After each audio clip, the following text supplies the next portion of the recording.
안녕하세요. 영선배입니다. 지난주 아침 경제 뉴스를 보는데 뉴스의 내용 중에 외국인 투자 관련 제도 개선에 관한 내용이 나오더라고요. 그래서 다트 전자 공시 시스템 보도 자료를 살펴보니 해당 내용이 업로드되어 있어서 오늘은 이 내용에 대해서 이야기 드려볼까 합니다. 영선배 핵꿀팁 지금 시작하도록 하겠습니다. 지난 1월 25일 금융위원회에서 보도자료로 배부한 내용입니다. 제목은 한국 증시의 외국인 투자 관련 제도를 글로벌 스탠다드에 맞게 개선하겠습니다 라고 되어 있고요. 그 밑에는 30년간 유지되어 온 외국인 투자자 등록제도 폐지 등이라고 나와 있습니다. 해당 보도자료의 원문은 금융감독원 전자공시 시스템 다트 사이트에서 오른쪽 하단에 보시면 보도자료라는 글이 보입니다. 거기에서 해당 내용의 원문을 확인하실 수 있습니다. 주요 내용을 소개해보면 92년 도입 후 30년간 유지되어 온 외국인 투자자 등록 제도를 폐지하는 등 글로벌 투자자들이 우리 시장에 투자하는데 걸림돌이 되어 온 규제들을 가감하게 개선하겠습니다. 라고 되어 있습니다. 주요한 내용은 4가지로 나와 있는데요. 첫 번째, 투자자 등록제를 폐지하여 외국인 투자자는 금감원 사전 등록 없이 법인, LEI, 법인에게 부여된 표준화된 아이디죠. 그리고 개인은 여권 번호를 통해 한국 증시에 투자할 수 있습니다. 두 번째, 결제 즉시 투자 내역을 보고하도록 한 의무를 폐지하여 통합계좌를 통한 외국인 투자자의 한국 증시 투자를 활성화하겠습니다. 세 번째, 상장 주식, 채권에 대해 외국인이 사전 심사 없이 사후 신고만으로 장외 거래를 할 수 있는 범위를 확대하고 신고 부담도 대폭 완화하겠습니다. 네 번째, 영문공시도 24년부터 자산 10조 이상 상장 법인을 시작으로 시장에 필요한 중요 정보부터 단계적으로 의무화하겠습니다. 이렇게 나와 있습니다. 국제 기준에 맞춰 외국인의 투자 환경이 개선되어 외국인 투자가 보다 확대될 수 있는 중요한 기반이 될 것으로 기대됩니다. 라고 나와 있습니다. 추진 배경도 보도자료에 있는데요. 외국인 투자자 등록 제도와 장외 거래 제한은 92년 외국인 상장 주식 투자를 허용하면서 도입되었습니다.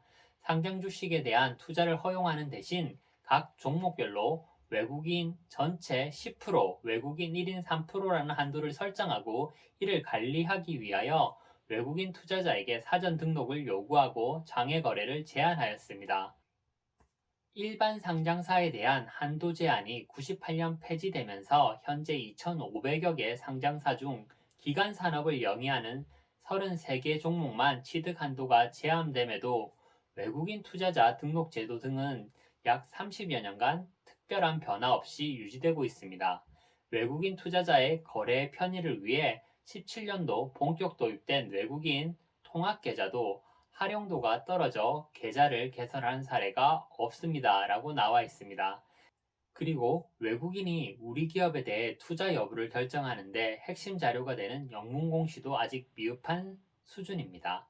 이러한 제도들이 국제적 기준과 차이가 크다라고 보도자료에는 나와 있습니다. 그래서 지난 1월 19일 제6차 금융규제 혁신회의에서 외국인 투자와 관련된 낡은 규제를 전면 개선하는 외국인 투자자 자본시장 접근 제고 방안을 심의 의결하였습니다. 라고 보도자료에 나와 있습니다.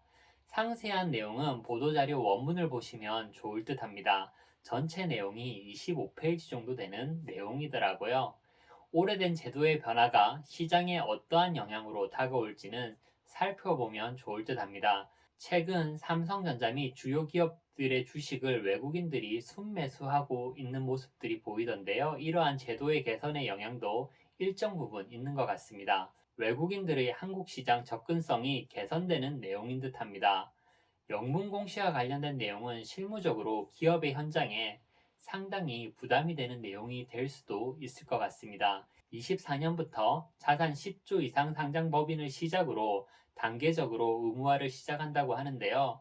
글로벌 대기업들이야 영어를 잘하는 직원들이 많겠지만 그럼에도 불구하고 기업 공시의 내용을 외국어로 제공하는 것은 그리 간단해 보이지 않습니다. 국내에서만 활동하는 기업들은 외국어로 공시한다는 자체가 쉽지 않을 뿐 아니라 번역에 오류 등 문제가 있을 시 책임 소재 등의 애로사항도 있지 않을까 하는 생각이 듭니다. 영문 공시 의무화 제목만 봐도 공시 담당자들과 기업의 심장이 철렁할 듯합니다. 물론 정책을 준비하는 곳에서 단계적으로 잘 하시겠지만 공시 자료를 한글로 만드는 것도 사실 쉽지 않습니다. 글로벌 스탠다드에 맞게 영문으로 제공하는 것이 필요하긴 한데 각 기업들의 형평과 실무진의 상황을 잘 고려하면 좋을 듯합니다. 이건 아주 정밀한 균형 감각이 필요해 봅니다. 서비스 차원에서 제공하는 것과 의무화된 제공은 완전히 다른 의미가 있을 듯합니다. 각 기업의 공시 담당자 및 공시 책임자분들께서는 해당 보도 자료를 잘 챙겨보시고 제도의 변화를 주목하셔야 될 듯합니다. 마지막으로 화면에 보이는 이 기업들이 22년 기준 취득 한도 제한 종목입니다. 국가 기관 산업들이라고 보시면 될 듯합니다. 명선배 핵꿀팁 오늘은 여기서 마치겠습니다. 감사합니다.